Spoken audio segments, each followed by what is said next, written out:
केवलं ज्ञानमूर्ति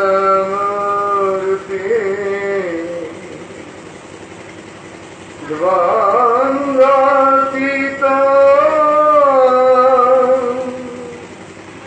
गगनसदृशं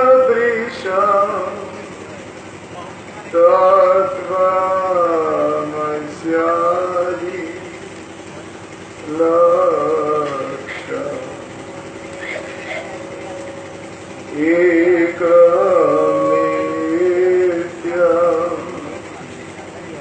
विमलमचलं सर्वदा साक्षीभूतं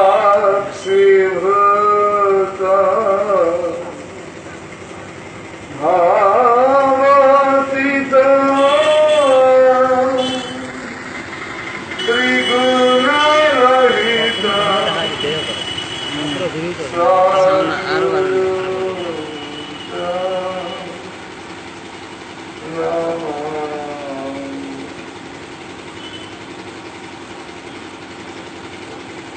যার অহেতুক করুণায়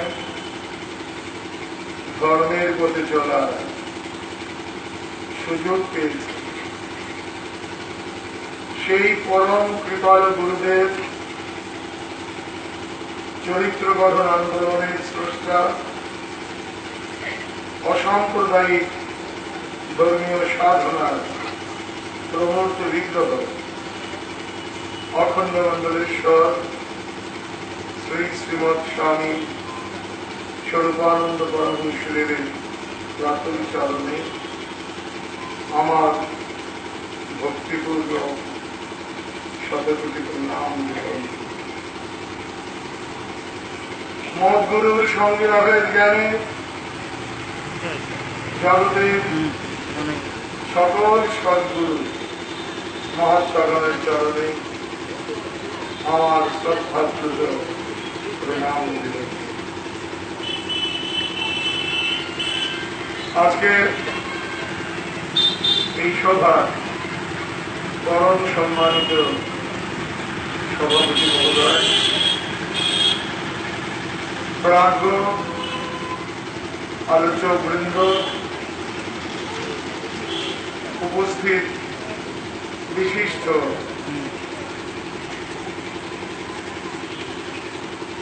জন, শ্রী ভগবানের পরম আদরের শ্রদ্ধা লক্ষ্মীনারায়ণ মন্ডলী এবং মাতৃমন্ডলী, এই শুভ সন্ধ্যায় আমি আপনাদের সকলকে আমার শ্রদ্ধাপ্রত প্রণাম নিবেদন করি। এতক্ষণ পর্যন্ত পরম আনন্দে আমার পূর্ববর্তী বক্তাগণের বক্তব্য শ্রবণ করছিলাম। আমি তো মধুকে ভরা অহমিয়া ভাষা জানি না, কাজেই আমি সে সুন্দর ছন্দে আপনাদের কাছে আমার বক্তব্য রাখতে পারবো না। সে কারণে আমি সংক্ষেপে আমার বক্তব্য শেষ করি। আজকের এই শুভ আয়োজনে বিভিন্ন ধর্মীয় প্রতিষ্ঠানের প্রতিনিধিগণ যেভাবে উপস্থিত হয়েছেন, এটি একটি অনন্য দৃষ্টান্ত। আমরা মুখেই বলেছি একম সৎ বিপ্রা বহুধা বদন্তি, আজকে আমরা পাশাপাশি বলতে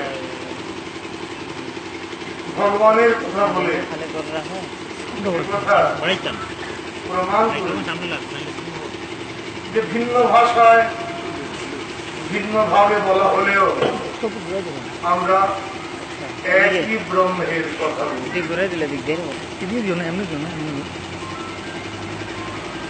শ্রদ্ধেয় লক্ষ্মীনারায়ণ মন্ডলী, আজকে এখানে উপনীত ইত্যাদি আমাদের অনেক গ্রন্থের মূলীভূত সত্য বক্তাগণের শ্রীকণ্ঠে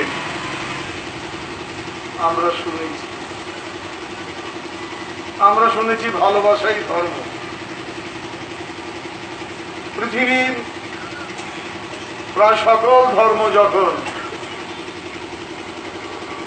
চিন্তা করেছে কিভাবে নিজের সম্প্রদায়ের পরিপুষ্টি হবে,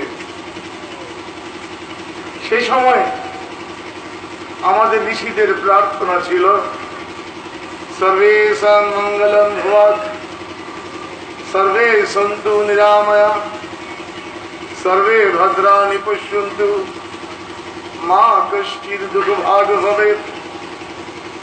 হে ভগবান, সকলের মঙ্গল।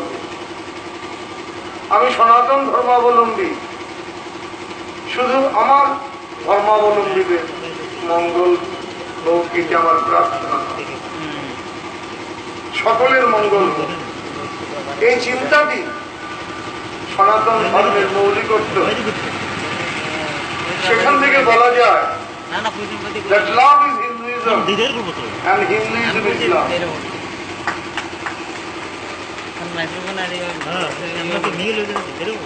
আমরা আমাদের ঋষিগণের কণ্ঠে শুনেছি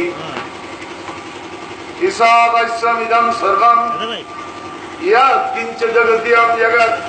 বক্সটা হতেই বলেছো না, সাউন্ড হইতো না। তুমি চারিদিকে যা কিছু দেখছো, মানুষ, মানবেতর প্রাণী, এমনকি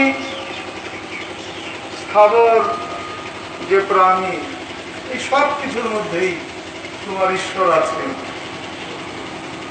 যে কারণে আমরা প্রাণ ধরে বলেছি যত্র জীব তত্র শিব, যাহা যাহা নেত্র পড়ে তাহা তাহা কৃষ্ণ। এইটি আমাদের ধর্মের মৌলিক শিক্ষা। বিভিন্ন কারণে সেই ভালোবাসাকে আমরা সমাজে ব্যাপকভাবে অনুশীলন করতে পারি না। এইটি আমাদের সামাজিক একটা ত্রুটি।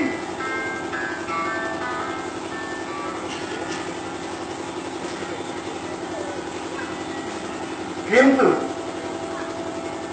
আমাদের ধর্ম এটি ভালোবাসার ধর্ম।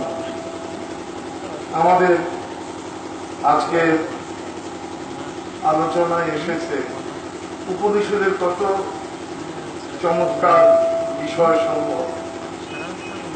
এর মধ্যে এসেছে ধর্ম এবং নৈতিকতার প্রশ্ন। ধর্ম এবং নৈতিকতার মধ্যে পার্থক্য কোথায়?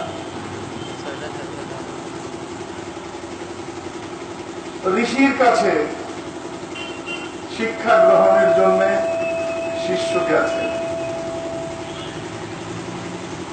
এবার শিক্ষা শেষে বাড়ি ফিরবেন। গুরু উপদেশ দিচ্ছেন। যে কথাটি আমাদের গোস্বামী মহারাজ বিশেষভাবে উল্লেখ করেছে। প্রথমেই বলা হলো সত্যিরাম দাদা, তুমি সত্য বলবে। তুমি মানুষ, সত্যই হচ্ছে তোমার প্রথম ধর্ম। তারপরে বলেছেন ধর্মম চর। এই যে ধর্মম চর মানে ধর্মকে তোমার আচরণে প্রতিষ্ঠিত করো। আর চরিত্র শব্দের সহজ সরল অর্থ হচ্ছে আচরণ। আমাদের আচরণ এমন হবে যেন আমাদের আচরণ বলবে আমি একজন মানুষ। আমাদের আজকে অনেক তাত্ত্বিক কথা চমৎকার ভাবে এসেছে। আমি ধর্ম সম্পর্কে স্বামী স্বরূপানন্দ তার উদার শিক্ষা দিয়ে গেছেন। তিনি যে চরিত্র গঠন আন্দোলনটি সৃষ্টি করেছেন তার একটি কারণ হচ্ছে এই যে আমরা যদি সুচরিত্রের মানুষ না হই, ধর্মীয় আদর্শ, ধর্মীয় দর্শন আমাদেরকে সম্মান দিতে পারবে না। শ্রদ্ধেয় শ্রোতৃ নারায়ণ মন্ডলী, morality campaign, it is a program, a man-making program. চরিত্র গঠন আন্দোলন মানুষ সৃষ্টি করার আন্দোলন, ভালো মানুষ সৃষ্টি করার আন্দোলন। এই ভালো মানুষ যে ঘরেই জন্মাবে সে সমগ্র জগতেরই কল্যাণকামী হবে। চরিত্র গঠনের কর্মসূচি স্বামী স্বরূপানন্দজি প্রদান করেছিলেন। ধর্ম এবং চরিত্র, ধর্ম কি? ধর্ম সেই জীবন ব্যবস্থা যে জীবন ব্যবস্থা পশু চরিত্রের মানুষকে ভালো মানুষে রূপান্তরিত করে এবং সাধারণ মানুষকে দেবদুর্লভ চরিত্রের অধিকারী করে। আমাদের আচরণের উন্নতি করতে হবে। এজন্যই চরিত্র গঠন আন্দোলনের সৃষ্টি হয়েছে। ধর্ম সম্পর্কে আমাদের সকলেরই প্রাণের টান আছে, কিন্তু মুশকিল হচ্ছে আজকাল বংশ পরম্পরায় ধর্ম অনুশীলন সমাজ থেকে প্রায় উঠেই গেছে। স্বামী স্বরূপানন্দজি বলেন, তোমরা যদি বংশ পরম্পরায় আধ্যাত্মিক সাধনাকে বিস্তৃত করতে পারো তবে 9টি প্রজন্মের মধ্যেই তোমাদের বংশে মহাপুরুষের আবির্ভাব হবে। ভগবান শ্রীকৃষ্ণের উদ্ধৃতি আমরা শুনেছি, জগৎ যখন পাপে ভরে তখন ভগবান এসে রক্ষা করেন। এই ইতিহাসকে পাল্টাতে হবে। আমরা ভালো হয়ে প্রমাণ করব যে ভগবান আসছেন। স্বামী স্বরূপানন্দ বলেছেন, তোমরা যে যতই সাধারণ মানুষ হও না কেন, তোমরা যদি নিজেরা সাধনময় জীবন যাপন করো এবং তোমাদের পুত্র পৌত্রাদিক্রমে, কন্যা দোহাতৃদিক্রমে তোমরা যদি সাধনাকে চালাতে পারো, 9টি প্রজন্ম পরে তোমাদের প্রতিজনের ঘরে মহাপুরুষের আবির্ভাব হবে, অবতারের আবির্ভাব হবে। এখন আর এই পাপপূর্ণ পৃথিবীকে একজন দুইজন অবতার যেন ঠিক ঠিক সামলাতে পারছেন না। আজ বহুজন অবতার একসঙ্গে পৃথিবীতে আসবেন। কৃষ্ণ এবং যিশু গলাগলি করে ধর্মের কথা বলবেন, বুদ্ধ এবং মোহাম্মদ গলাগলি করে এই মানুষের গুণগান করবেন। সেই সম্ভাবনাকে বাস্তবায়িত করার জন্যই স্বামী স্বরূপানন্দজি এই চরিত্র গঠন আন্দোলনের সৃষ্টি করেছে। এটি গভীর কোন তত্ত্বের কথা আমি আপনাদের কাছে তুলে ধরব না। মহারাজ এইমাত্র বিবাহিত জীবনের কথা বলেছেন।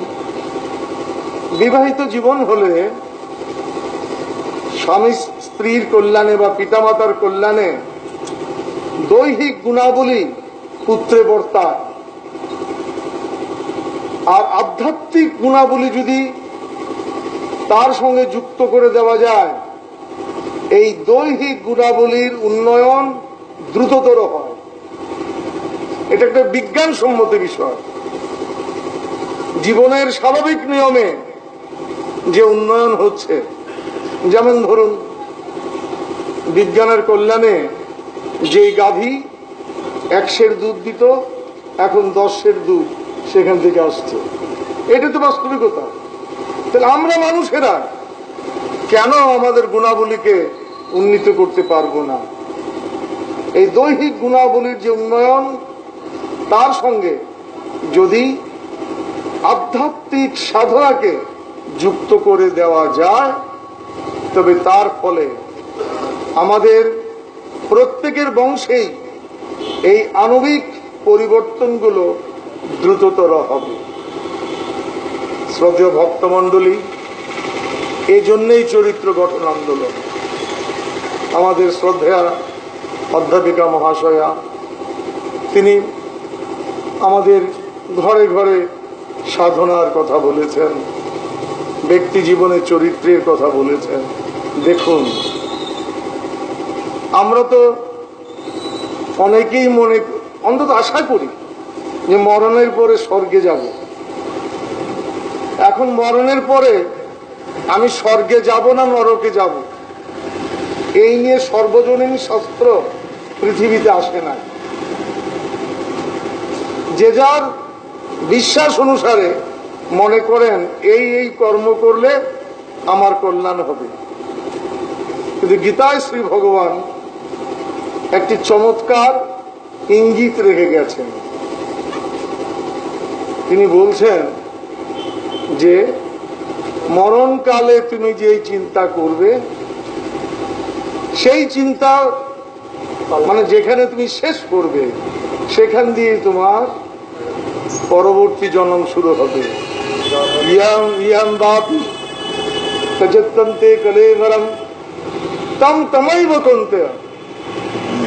এখন আমি যদি মনে করি যে সারা জন্ম আমি সুদের করি গণবো, আর মরণকালে হরি হরি বললেই আমি কৃষ্ণ পাবো, হবে। ভগবান খুব যুক্তির কথা বলেছেন। তম তমৈব কন্তেয় সদা তদ ভাব ভাবিত।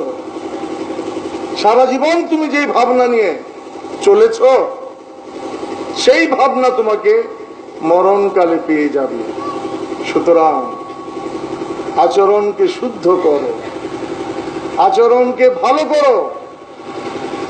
আমরা তো কত ব্যবস্থা করি, বাবারে মরণের সময় আমাকে কৃষ্ণ নাম শোনাবি, বুকের উপরে ভাগবত গ্রন্থ গীতা রাখবি। কিন্তু মরণ এমন একটা জিনিস, ইন্দ্রিয়গুলিকে এমন ভাবে শেষ করে দেয়, ছেলে কান দিয়ে কেন মাইক দিয়ে বললেও সে শুনবে না।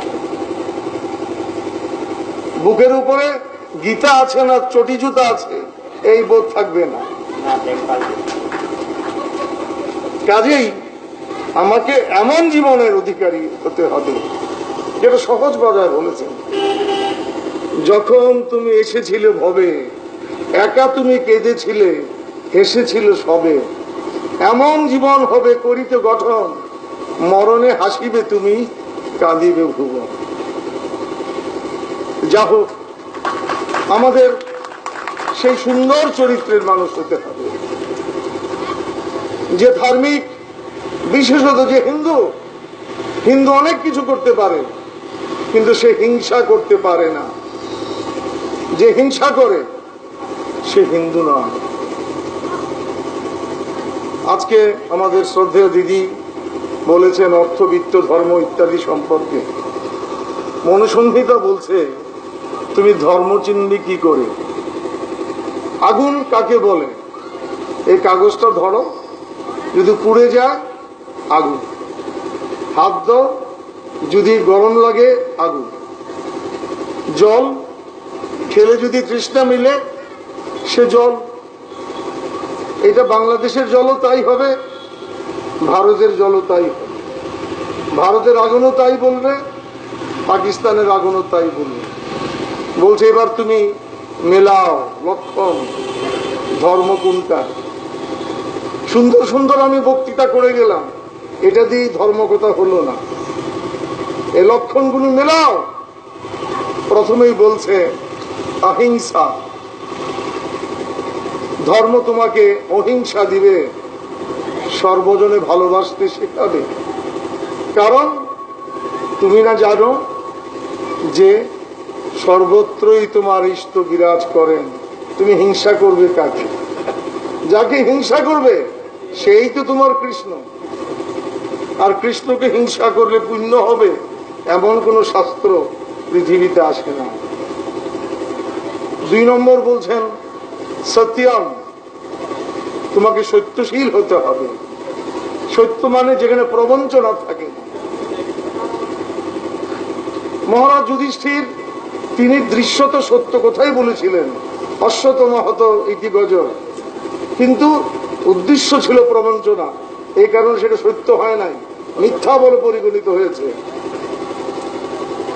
কাজেই ধর্ম তোমাকে সত্য পালনে শক্তি দিবে। তৃতীয় জিনিস বলছেন যে অস্তেয়ম, অস্তেয়ম মানে কর্তব্য পালন করা। যার যার কর্তব্য আমাদেরকে পালন করতে হবে। এই একটা জিনিস যদি আমরা পালন করতাম, পৃথিবী সুন্দর হতো, সমাজে দুঃখ থাকতো না। ছাত্ররা পড়বে তার কর্তব্য, মাস্টার পড়াবে এটা তার কর্তব্য, রোগীরা ডাক্তারের কথা শুনবে এটা বক্তব্য, ডাক্তার যথাযথভাবে চিকিৎসা করবে এটা তার কর্তব্য। এমন তো অনেক কিছু আছে। এর মধ্যে আমাদের গোস্বামী মহারাজ যে কথাটা বলেছেন, মাতৃপিতৃ ভক্তি, it is the foundation of Hindu religion. মাতা পিতাকে ভক্তি করা মানে কৃতজ্ঞতার চর্চা করা। আর যে অকৃতজ্ঞ সে ধার্মিক নয়। এই মাতৃপিতৃ ভক্তি যদি আমরা আবার আমাদের সমাজে ফিরিয়ে আনতে পারি, আমাদের সমাজ আবার মাথা উঁচু করে দাঁড়াবে। ধর্মের চতুর্থ লক্ষণ হচ্ছে সুচিতা। আমাদেরকে পরিচ্ছন্ন থাকতে হবে, কারণ এই শরীরটা এটা দেব মন্দির। আবার সঙ্গে সঙ্গে আজকেই আলোচনা এসেছে, আমি সুন্দর পোশাক পরে থাকলাম কিন্তু অনাথের গ্রাস কেড়ে নিলাম, এটাকে সুচিতা বলে না। Cleanliness is next to godliness. পরিচ্ছন্নতাই দেবত্ব। কিন্তু এই পরিচ্ছন্ন শরীর নিয়ে আমি যদি মানুষের শোষণ করি, এটা তো পরিচ্ছন্নতা হলো না। এই জন্য স্বামী স্বরূপানন্দজি বলেন, cleanliness is next to godliness if it means the sanctity of both mind and body. দেহ এবং মনের পরিচ্ছন্নতা সৌন্দর্য যদি বোঝায়, তখনই সে হবে চরিত্র।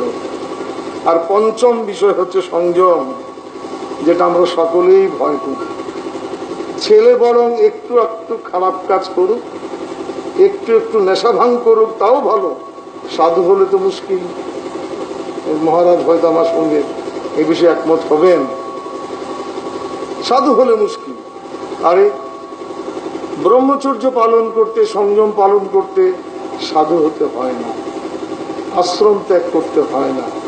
পাহাড়ি নদী জল চলে যাচ্ছে, বছরের পর বছর শতাব্দী ধরে এই জল চলে যাচ্ছে। বিজ্ঞানীরা এই ছোট্ট পাহাড়ি নদীর মধ্যে বাঁধ দেন, উজানির জল ফুলে উঠে, সেটা দিয়ে কৃষিকাজ হয়, সেখানে মাছের চাষ হয়, সেখান থেকে বিদ্যুৎ তৈরি হয়। আমার এই সাধারণ জীবন, আমার ইন্দ্রিয়গুলো জীবনের নিয়মে যা বিনষ্ট হয়ে যাচ্ছিল, সেই সাধারণ বিনষ্ট হয়ে যাওয়া ইন্দ্রিয়গুলিকে শ্রেষ্ঠ কাজের উপযুক্ত করে গড়ে তোলা, এর নাম সংযম। সংযম মানে ইন্দ্রিয়কে বিনষ্ট করে দেওয়া নয়। আজকে যদি সংযমের প্রকৃত চর্চা হতো, হিন্দুর বা বিশ্বের কোনো পরিবারে দৈহিক অসমর্থতার কারণে কোনো অশান্তির সৃষ্টি হতো না। যা হোক, এই সবগুলি হলো আচরণের বিষয়। এই যে ধর্মের লক্ষণ 5টি বলা হলো, এগুলো যখন আমরা আমাদের জীবনে ধরে রাখতে পারবো, আমাদের আচরণ পরিশুদ্ধ হবে, আমরা চরিত্রবান হব। একটা মুদ্রার এ পিঠ আর ও পিঠ, এক পিঠে হলো ধর্ম আর এক পিঠে হলো চরিত্র। কাজে চরিত্রবান হওয়া মানেই নিজে ধার্মিক হওয়া। এই জন্য আমাদের ঋষিরা বলেছিলেন যে ধর্মম চর। স্বামী স্বরূপানন্দ বলছেন, O my countryman, O the inhabitants of the world, give me character, shining character, spotless character. I will give you food, clothes, employment, shelter, peace and mukti, the supreme freedom of human life. চরিত্রবত্তা হচ্ছে জগতের সকল সমস্যার সমাধান। আসুন আমরা চরিত্রবান হই, দেখবেন সঙ্গে সঙ্গে আমরা ধার্মিক হব। শুভ নমস্কার।